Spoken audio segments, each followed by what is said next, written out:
Hello, I'm Chris Beachum, managing editor of Gold Derby, and we are here today with the 21st annual Gold Derby TV Awards. This is not our final ceremony, which you'll see over in August. This is our nominations announcement today. We've got 30 categories. We're going to breeze through them pretty quickly, let you know everybody that was nominated by over 1,200 people from around the world. Many of our people are, of course, passionate TV fans. I'd put up our nominations against anybody's, including the Emmy Awards. And we've got several of our editors here today to help us announce. On the screen, as I see them, we've got Joyce Eng, Denton Davidson, Christopher Rosen, Daniel Montgomery, Marcus Dixon, Latasha Ford, and Ray Richmond. So excited to have everybody together on one screen. As we move along today, something else we do that nobody else does. Daniel's going to let you know who just missed out on getting nominated. Was it a blowout or was it within just 2 or 3 votes? That was the case in some categories. So let's get everything started, though. I'm going to disappear. Several people are going to disappear. You'll see us back later. We'll turn things over to Daniel and Latasha. And Latasha's going to start out with 2 variety categories. All right, and we're kicking it off with Best Variety Talk Series. This year, the nominees are Hot Ones, Jimmy Kimmel Live, John Mulaney Presents Everybody's in LA, Late Night with Seth Meyers, Late Show with Stephen Colbert. On to Variety Scripted Series. The nominees are Last Week Tonight with John Oliver and Saturday Night Live. Now, Best Animated Program. The nominees are Blue Eye Samurai, Family Guy, The Simpsons, Star Trek Lower Decks, and X-Men 97. Best Variety Talk Series was fairly interesting. And, this is going to be a theme throughout these awards, is that these races for the nominations were very close, a lot of them. So in Best Variety Talk Series, RuPaul's Drag Race The Pit Stop missed out on a nomination by 24 points. And The Daily Show missed out on a nomination by 25 points. So they were very close together. Daily Show, one of the frontrunners for the Emmys, potentially, the reigning champion, did not get in here, which might be surprising to many. Variety Scripted Series kind of went the way we're expecting the Emmys to go, in the sense that, Last Week Tonight and Saturday Night Live were the nominees. There was not really much competition, unfortunately, from After Midnight and Painting with John. They were pretty far away. And as for animated, Bob's Burgers missed by, again, a close race. Bob's Burgers missed by 17 points. Big Mouth was also close with a lot of support. Scott Pilgrim Takes Off was next. Harley Quinn, Rick and Morty rounded out our top 10 there. But yeah, these nominations were really close just to get in. So, whenever you vote for the Gold Derby Awards, know that your vote counts. I hope everyone voted. I sure did vote, but I'm not going to tell anyone what my votes were. So let's move over to competition program. The nominees are The Amazing Race, RuPaul's Drag Race, Squid Game The Challenge, Survivor, and The Traitors. And now moving over to reality host, the Gold Derby Award nominees are Nicole Byer for The Big Nailed It Baking Challenge, RuPaul Charles for RuPaul's Drag Race, Alan Cumming for The Traitors, the Fab Five from Queer Eye, and Jeff Probst from Survivor. It was a pretty decisive top 5 for Best Competition Program. Top Chef missed by, but it was about like 60, 70 points out of a nomination. The Voice was also almost tied with Top Chef in 6th place. So that was very close. Dancing with the Stars, Masked Singer, and the venerable Is It Cake round out our top 10 there. You love that show. I do. It's fun. Then for reality host, missing out on a nomination by like 36 points was Will Arnett for Lego Masters. Then Gordon Ramsay, We're Here, the hosts of We're Here. Kristen Kish from Top Chef, Phil Kogan for The Amazing Race rounded out our top 10 in that category. Moving on to drama categories, and let me mention off the top, or close to the top, we decided to have certain number of slots, no matter how many entries, no matter. I think the Emmys have sort of gotten it right, but they're so locked in on their statistical needs that they don't use common sense sometimes. So we decided to go with 8 for drama series, comedy series, limited series. Limited series has so many good quality programs. We didn't want to go with just 5. Lead on every type of genre, we went with 6. Supporting, we went with 7. And guest, we went with 6. We just think that's more fair based on the quality of television. So drama guest actor, I'll start with. We have 6, which are Nestor Carbonell for Shogun, Paul Dano for Mr. and Mrs. Smith, Michael Emerson, Fallout, Kyle MacLachlan, Fallout, Wagner Mora, Mr. and Mrs. Smith, and John Turturro for Mr. and Mrs. Smith. You see a pattern there. Drama guest actress, Michaela Cole, Mr. and Mrs. Smith, Dale Dickey for Fallout, Claire Foy for The Crown, Rashida Jones, Silo, Sarah Paulson, Mr. and Mrs. Smith, and Parker Posey, Mr. and Mrs. Smith. So yeah, Mr. and Mrs. Smith gets half of all guest acting nominations in those categories.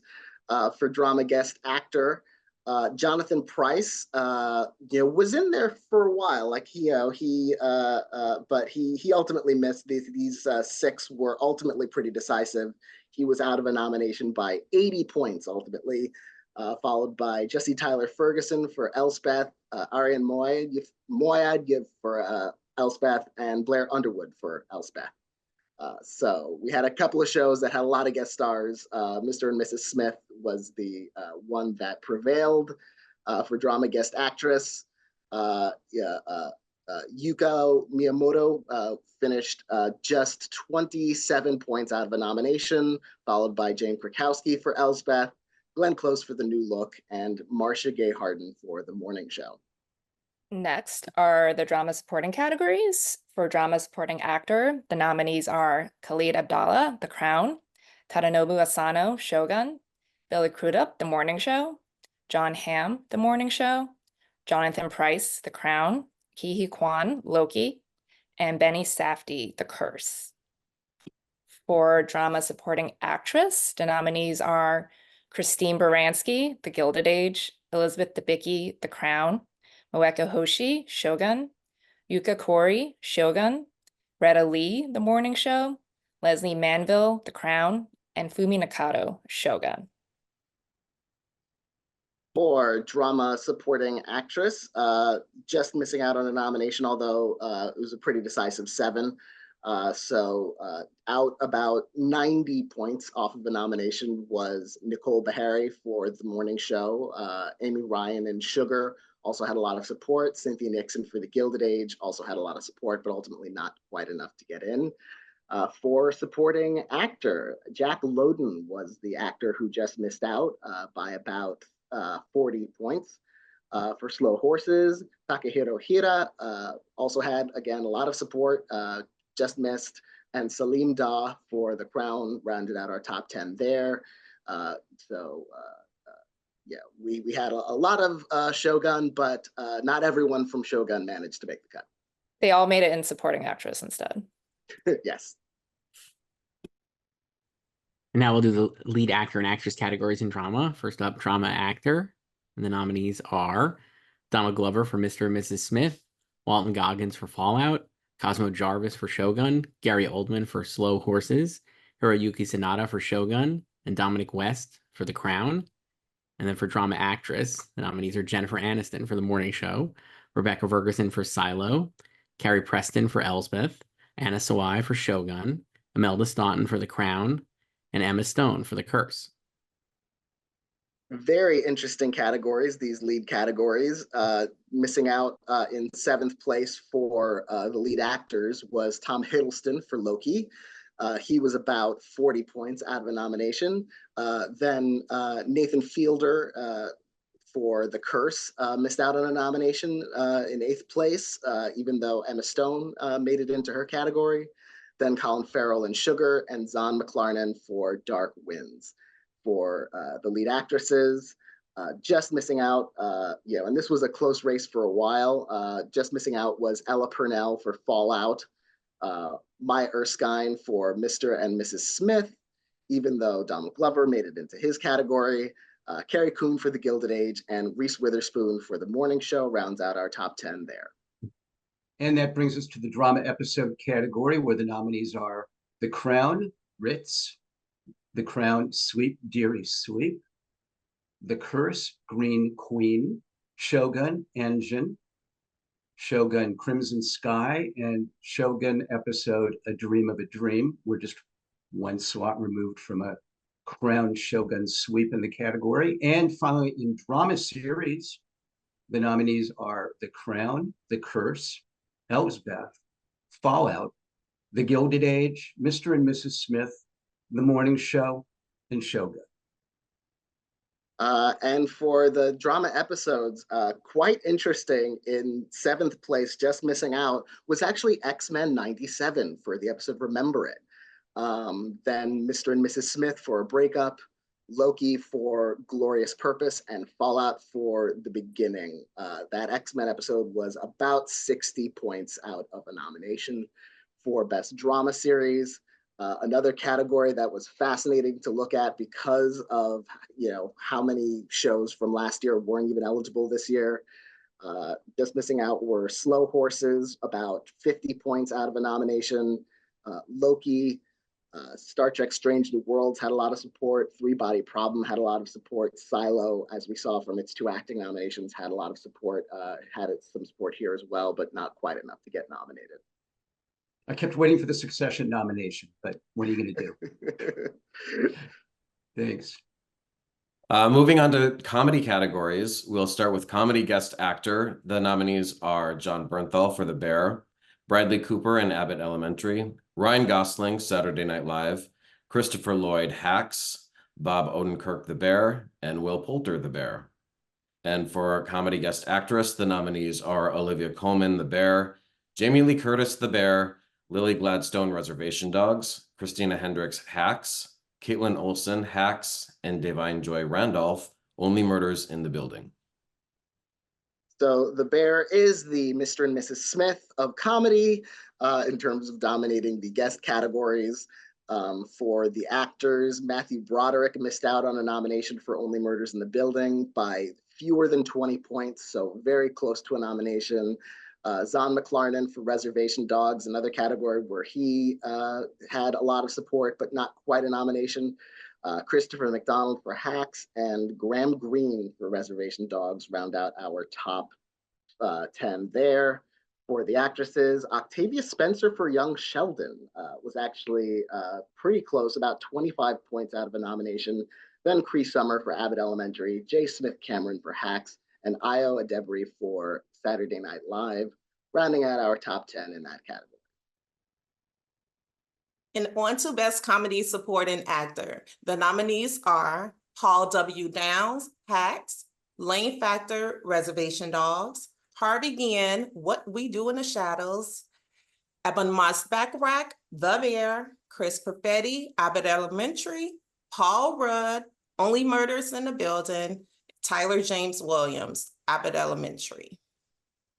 And next up, Best Comedy Supporting Actress. The nominees are Paulina Alexis, Reservation Dogs, Liza Colin-Zayas for The Bear, Hannah Einbinder, Hacks, Abby Elliott, The Bear, Janelle James, Abbott Elementary, Shirley Ralph, Abbott Elementary, and Meryl Streep, Only Murders in the Building. For the supporting men, Bowen Yang came close to a nomination, just about 30 points out of a nomination for Saturday Night Live. Then Lionel Boyce, who many of us are predicting for an Emmy nomination, just missed out in 9th place. And William Stanford Davis for Abbott Elementary in 10th place. So for the supporting actresses, we had a very interesting race with Laura Dern just missing out by, again, another close race, 17 points out of a nomination for Palm Royale. Lisa Ann Walter had a lot of support for Abbott Elementary, but not quite enough. Meg Stalter for Hacks, also a lot of votes, but that rounds out our top 10 there. Hello again. Okay, let's move over to comedy actor. And the nominees are Rhys Darby, Our Flag Means Death, Larry David, Curb Your Enthusiasm, Steve Martin, Only Murders in the Building, Martin Short, Only Murders in the Building, Jeremy Allen White, The Bear, and Defero Wunatai, Reservation Dogs. And by the way, I don't think we mentioned this is The Bear season 2, which aired more than a year ago. We're kind of delayed, just like the Emmys are. So you can watch Bear season 3 right now if you want, but that is not what these are for. Moving over to comedy actress, we have Quinta Brunson, Abbott Elementary, Ayo Edebiri, The Bear, Renee Elise Goldsberry, Girls 5 Eva, Selena Gomez, Only Murders in the Building, Devry Jacobs, Reservation Dogs, and Jean Smart, Hacks. For the leading men, my beloved Jarrell Jerome, who I voted for, just missed out by 12 points out of a nomination. Also fairly close for I'm a Virgo was Jarrell Jerome. Also close, but not quite. Matt Berry for What We Do in the Shadows. Taika Waititi for Our Flag Means Death, even though his co-star made it in. Taika Waititi didn't quite. And Theo James, a very possible Emmy nominee, finished 10th in our voting. For the leading ladies, Natasha Dimitriou for What We Do in the Shadows was the closest to a nomination who missed. She was about 60 points out of a nomination. Then another very possible Emmy nominee, Kristen Wiig for Palm Royale, Sarah Bareilles for Girls 5 Eva, and Maya Rudolph for Loot, rounding out our top 10. Comedy episode. We have 6 nominees: The Bear for Fishes, The Bear for Forks, Girls 5 Eva for New York, Hacks for Bulletproof, Only Murders in the Building for Opening Night, and Reservation Dogs for Dear Lady. And for comedy series, our 8 nominees are Abbott Elementary, The Bear, Girls 5 Eva, Hacks, Only Murders in the Building, Our Flag Means Death, Reservation Dogs, and What We Do in the Shadows.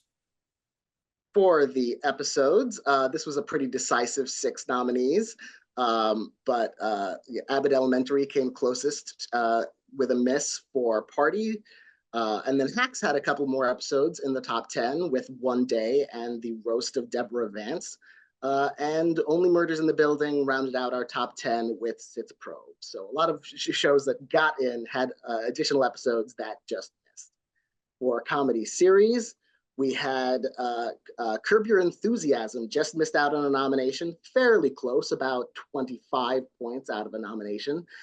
Then Palm Royale, I'm a Virgo, Gen V, Good Omens had significant support, The Gentleman in 14. Next are the limited categories. So for limited movie supporting actor, the nominees are Jonathan Bailey, Fellow Travelers, Harris Dickinson, A Murder at the End of the World, Robert Downey Jr., The Sympathizer, Tom Goodman-Hill, Baby Reindeer, Joe Keery, Fargo, Lewis Pullman, Lessons in Chemistry, and Sam Spruill, Fargo. And then for limited movie supporting actress, the nominees are Dakota Fanning, Ripley, Jessica Gunning, Baby Reindeer, Aja Naomi King, Lessons in Chemistry, Jennifer Jason Leigh, Fargo, Nava Mal, Baby Reindeer, Archie Punjabi, Under the Bridge, and Kaylee Reese, True Detective, Night Country. For the supporting actresses, Diane Lane, very, very possible Emmy nominee, was just shy of a nomination by 5 points. So there are no swans at all here. No swans at all in this category. Diane Lane was the closest. There was a swan in 10th place, Chloe Sevigny. Calista Flockhart was in 16th.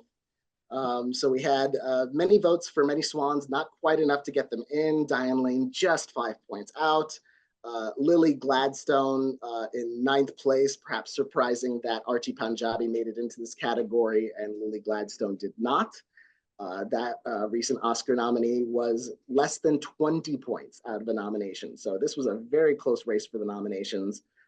Chloe Sevigny, as I said, for Feud, Capote versus the Swans in 10th. And for the supporting actors, we had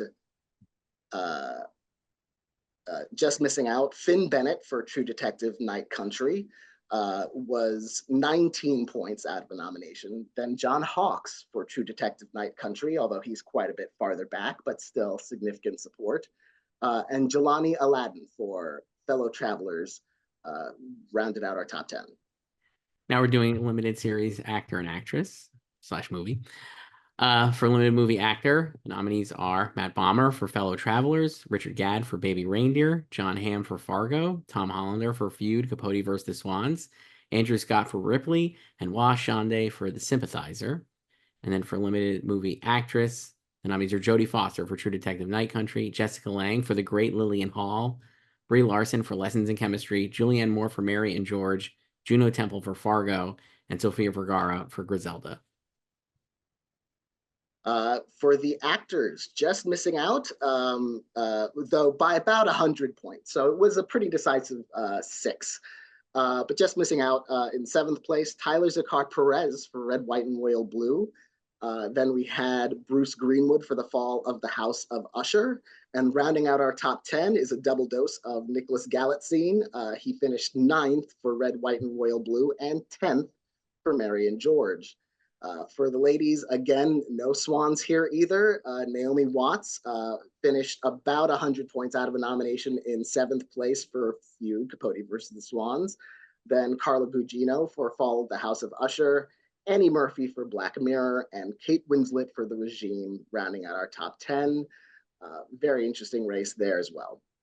And that brings us to the made-for-TV movie category, where the nominees are The Great Lillian Hall, Mr. Monk's Last Case, No One Will Save You, Quiz Lady, and Red, White, and Royal Blue.